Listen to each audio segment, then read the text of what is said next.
This is why I cannot tell people what they should do with their hair. I do not entitle myself to tell people what they should do. I can share what I do. And if you choose to emulate that, then that's up to you. That's your decision.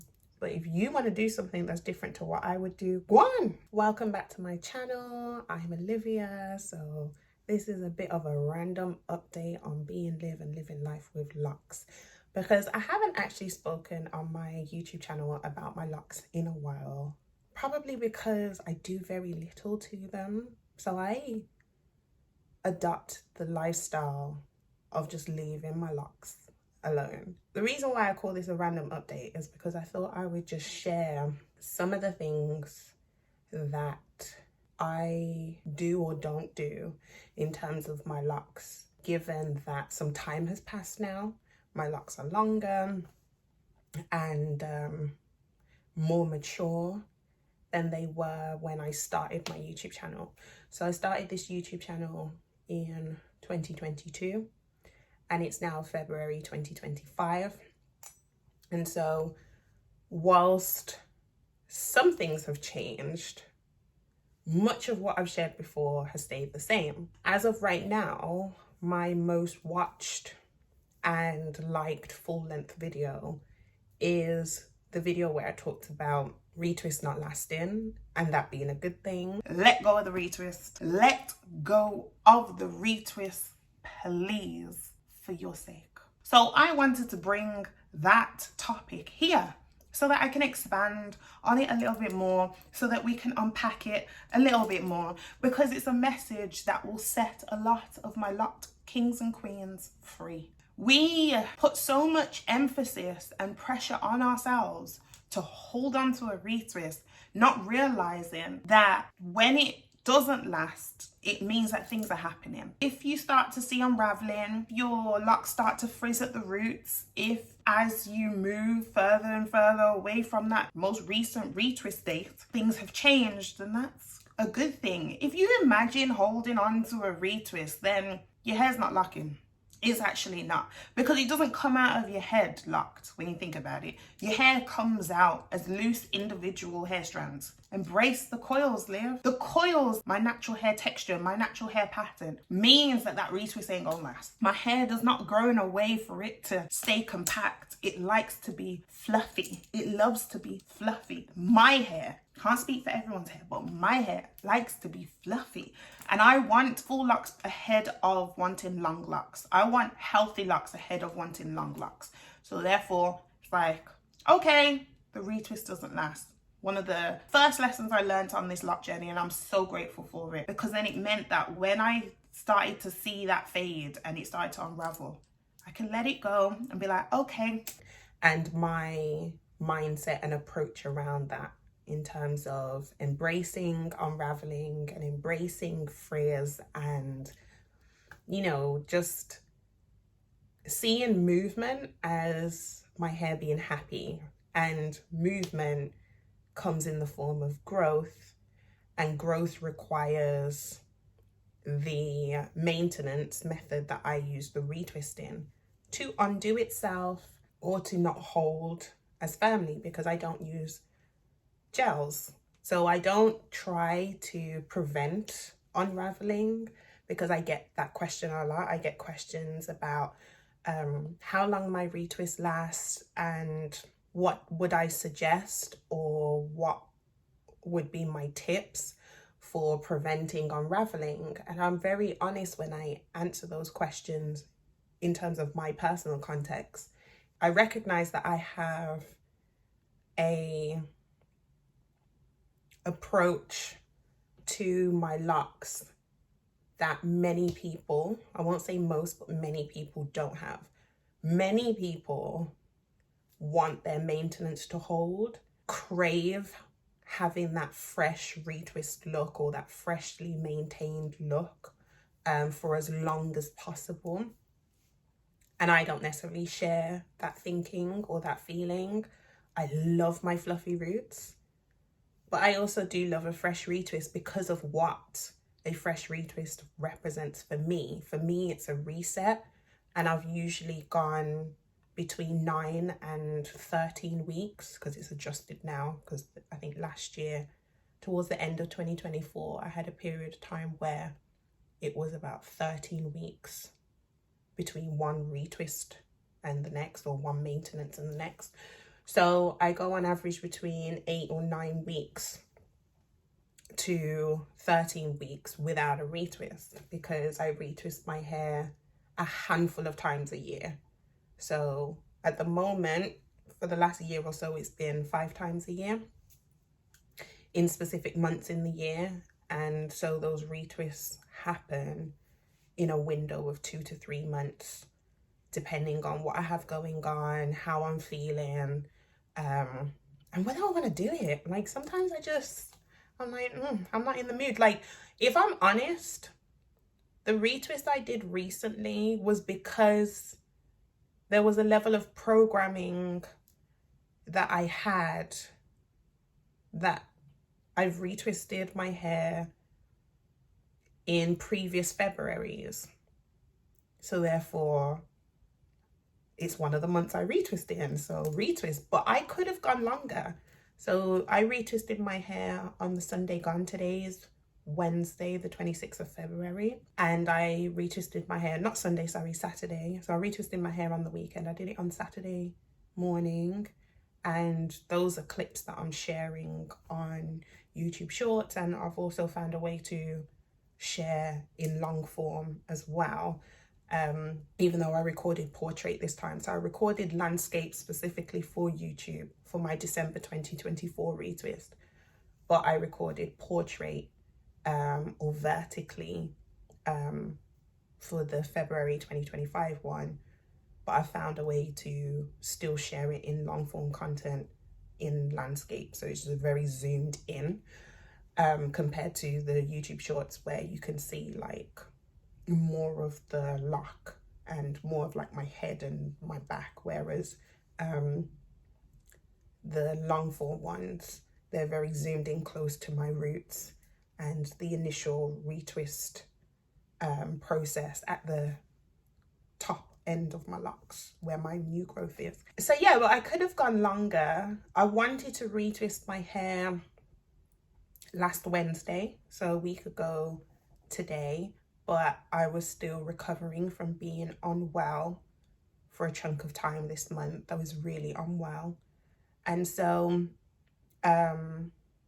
it didn't feel right for me to wash and retwist my hair when I wasn't physically and somewhat mentally at my best.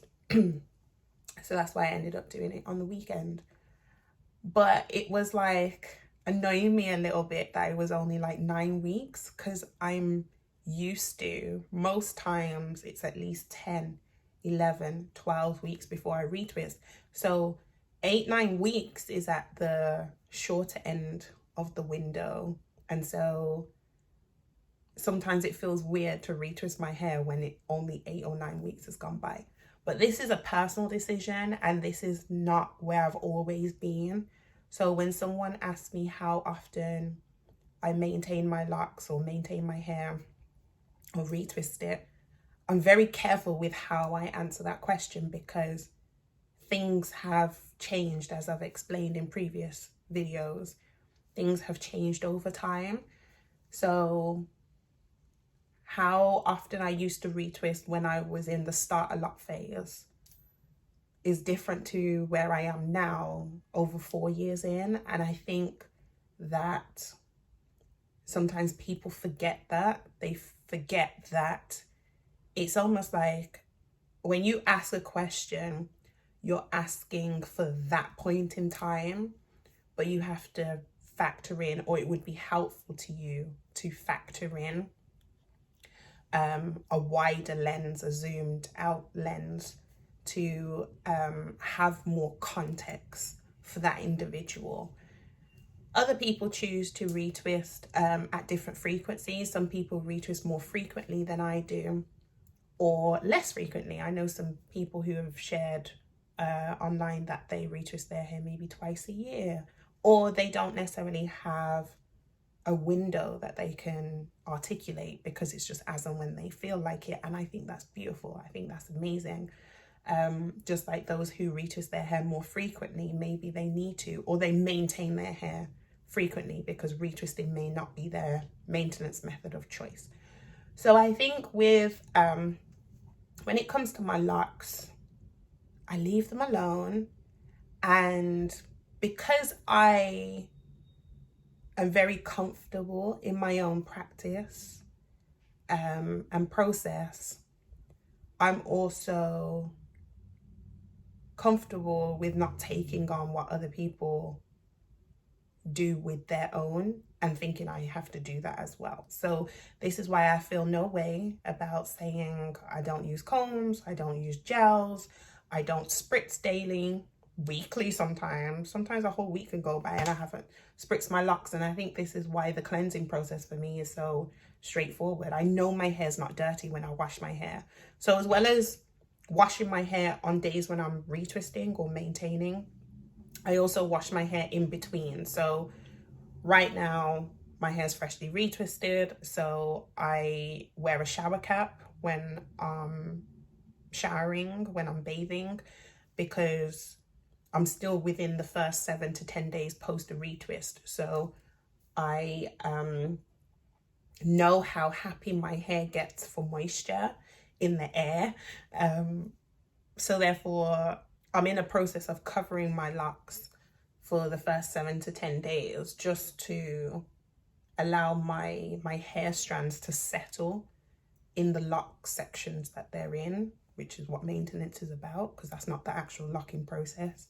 And so therefore, I cover my locks. After that 7 to 10 day window, then I may add moisture to my hair, but as and when I need it. Like sometimes it's hard for me to answer that question about how often I spritz or moisturize, or in my case foam my locks, because I use a foamer, a water and oil mix that foams, and I apply that to my roots, my scalp, my new growth. But I don't have a set routine or habit. I don't use conditioners or leave-ins. I don't use conditioners when I'm washing my hair. It's straight shampoo.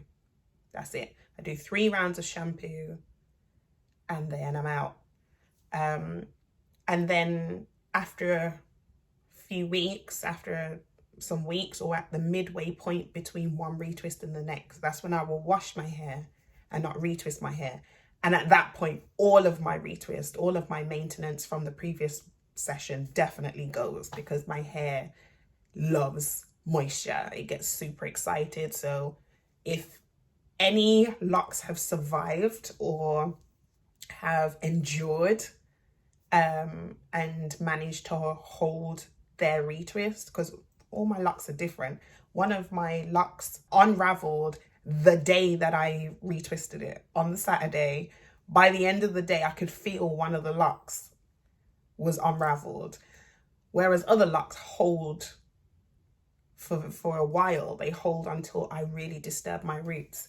So when people ask me how long do my retwists last, it depends on the lock, where it is on my head. It depends on my exposure, my scalp's exposure to moisture. But I don't really care.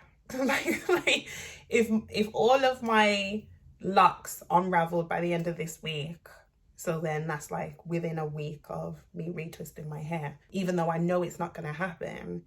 But if all of them did, I'd be like, okay, cool. Maybe they feel more inspired to move and grow, because that's how the locking happens. Because you have freeformers whose locks form freely. So there's no manipulation or maintenance to have the locks form in a particular way on the head. Whereas myself, I have traditional locks that I maintain through retwisting. And so therefore, I'm almost dictating how many locks I want and how I want them defined. But the actual process of locking comes from new hair coming out, budding, forming a lock matrix internally, going through its expanding and contracting, and then becoming a mature lock. That's the process. Hair strands come out, they tangle, weave together. So there's budding or bulging that happens, and then they contract, and then they mature over time. It's that process continuously over time. But I think what people struggle to understand is that after you've had your locks for some time, the budding is not as visible, but that doesn't mean it's not happening. So the budding process is still happening at the top end of the lock with the new growth, but because you may have some more length to your locks, you're not necessarily seeing a great distinction between the budding that's happening at the top and where the locks have formed a bit more maturely further down. Compared to when you have starter locks, there seems to be so much frizz, and buds seem to be throughout the locks, or these bumpy sections or unevenness and stuff. That's because the lock is still in an initial formation stage. Whereas mine now, because I've had locks over 4 years, so a good 80-90% of my lock length is mature, and I understand the process, and I just leave my hair alone and let it do what it needs to do, what it wants to do, and I give it what it needs when it needs it. I communicate with my hair communicates with me, my body, like how I care for myself and my internal environment will impact my hair, because I've known for years that my nails and my hair are the last things to get moisture from the body. So I ensure that I give myself enough so that there's enough left to go to the last things. Because once all your internal organs take all the moisture, the nutrients, the vitamins and minerals from what you consume, and it's not just what you consume in terms of food, but it's what you consume in terms of what are you listening to, what are you absorbing through your skin, what are you thinking, how do you feel on a regular basis. All of that creates hormones and chemicals in the body, energy in the body, that then converts or becomes something. And so for me, what I found is that my internal environment is made up of so much more than what I eat and drink. Eating and drinking is a big thing. So your food and your liquid intake, so what you consume, is huge to your internal environment. But there's also so many other factors, like your stress levels. I've known for years that stress has so many physical symptoms. Yes, it has mental and emotional symptoms, but it has so many physical symptoms. Like stress can show up, intolerances can show up in your skin. Maybe I was blessed with having a skin condition that can be used as an indication of something going on internally for me to address. So I see that. I'm grateful for the fact that I've experienced eczema and vitiligo on my life journey, because I have something that is so visible, where if I see an eczema flare up, I know that there's something going on internally for me to address. Whereas some people don't have that. Their intolerances aren't as visible. It may be a cough that comes out of nowhere, or a headache that comes out of nowhere, or a spot is, or a pimple is in a place that you don't usually see spot, like everything. So this is what I mean by I communicate with my body and my body communicates with me, and I'm learning more and more to listen to it. So what I found over the last handful of years that I've had locks, and I've had natural hair for over a decade, is I've learned to listen to my body, my mind, my soul, my spirit, my energy, and manage my stress levels. Now, I didn't know I was managing my stress levels, but in subconsciously doing so through, managing how I feel, or better understanding how I feel, so that I can navigate spaces and experiences and stuff as best as possible in each given moment, it was having, or it is having, a positive impact on my hair health and my overall health and my growth, because I see my locks as an extension of, or an external representation of, what's going on internally. And so managing my stress levels includes things like not getting caught up with the lint and build up in the bottom third of my locks. If I want to snip it off, I'll snip it off. Like I cut off that much of a lock the other day. I think this was before I retwisted. So I cut off that much of a lock. First time I'd cut so much, and I just did the one, because I'm like, my hair's still growing healthy. I'm still producing healthy hair. So I can let that bit go. And it now means that I have a really short lock compared to the others. But I don't stress out about it. I'm just thinking, how can I better manage, or how can I be a better version of myself? So live and living my life with locks the way that feels most authentic to me. So if that means that I have to wear my hair up more in the winter so that my locks don't brush against the fibers on my clothes, then that's what I do. But if I want to wear my hair down because I don't want too much tension on my scalp, then that's what I do. If it means that I only moisturize my scalp when I feel like it, and when I feel like it could be every 7 days, every 10 days, every 3 days, a couple of times a month, like, then that's what I'll do. But what I'm not going to do is absorb the stresses that other people have in their own context into my own environment, which is then going to negatively impact me because I'm a different person. And so therefore, what works for one person may not work for me, and what works for me may not work for someone else. Someone else may not be willing to go 9, 10, 11, 12, 13 weeks without a retwist or maintenance. I also do my locks myself. Like, other people, they have other people do their hair, and so therefore you need to consider other people's schedules. I don't have to do that. I can do it on my own schedule because I maintain my hair myself using my screen mirroring setup, which I've been using since July 2021, so coming up to 4 years this summer, and it works for me. So it means if I want to do my hair, I can. If I don't, I don't. And it's as simple as that. So I just thought I would share. So there's not really any order to this video, in terms of I haven't been specific. It's not like 5 or 7 or 3 tips about hair care or whatever. It's just a random update about how I navigate living with locks, or how I live, because my name's Olivia, and socially I'm known as Liv. It's like I took a spin on that word. I made it both a noun, being me, and a verb, to live, to be alive. So living with my locks, living my life with my locks, and this is just what I choose to do. So my lifestyle with locks is that I am drawn to more peace, more love, more joy.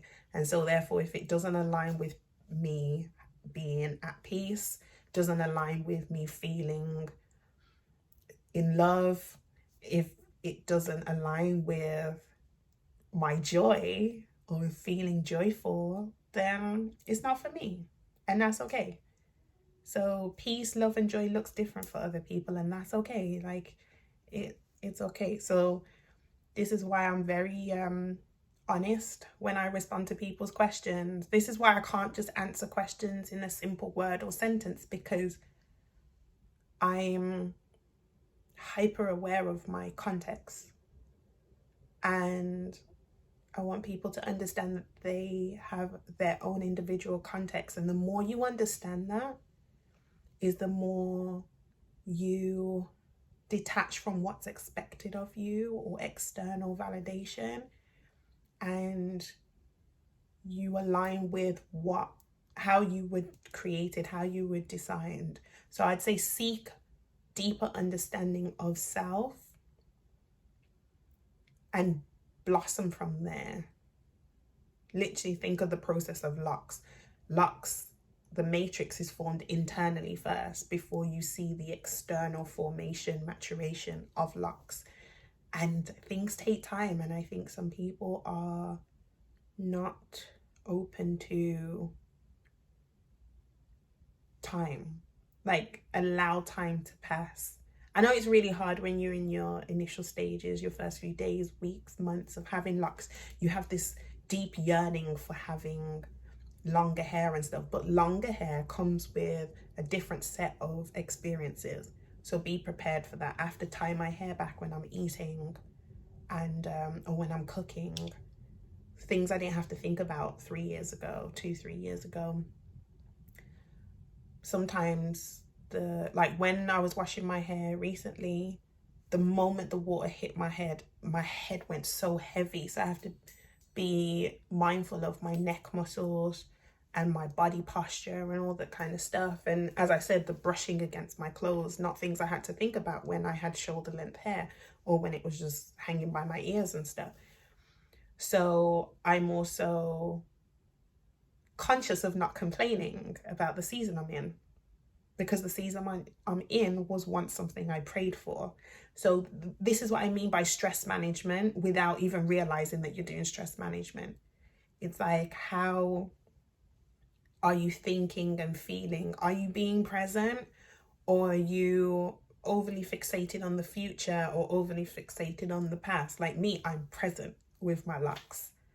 I compliment my locks. They are amazing now, but they were also amazing 2 years ago, and they're going to be even more amazing in 2 years' time, regardless of how they look. In 2 years' time, they may be shorter than they are now because I've, got scissor happy. So you just never know. So I try to just enjoy where I'm at now and be my best self in my present self. So that's it.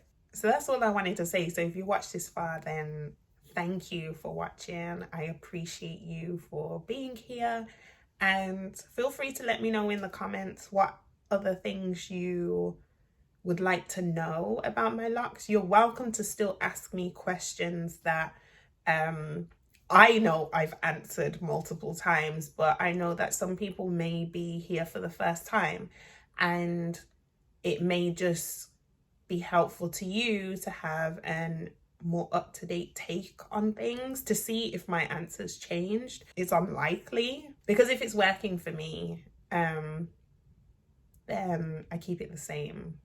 As they say, if it ain't broke, don't fix it. So I hope this has been helpful. I really hope this has been helpful. Feel free to subscribe to my channel if you want to see more, you don't want to miss an update. And I'm sharing more shorts now that the shorts have expanded to up to 3 minutes. I think I'm going to share my retwisting sessions when I record them there, now that I've already got some long form ones in real time. So maybe I'll update those maybe once a year, possibly twice, but maybe once a year, because my process hasn't changed. Like, for me, it's like I'm doing the same thing over and over and over again. I'm just really consistent.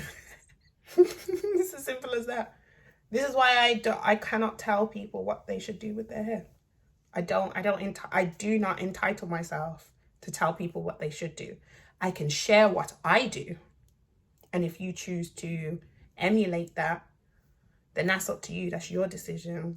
But if you want to do something that's different to what I would do, go on. I'm just rambling now. My locks are getting so much longer. Like, wow, look at God. Wow, look at God. It's Lint, but I don't stress about it. But sometimes when I retwist, I'm like, hold on, I didn't know there was a thick lock back here. If you don't like it, don't look. Yeah, ain't my business. It's your hair top. Do what you want with your hair top.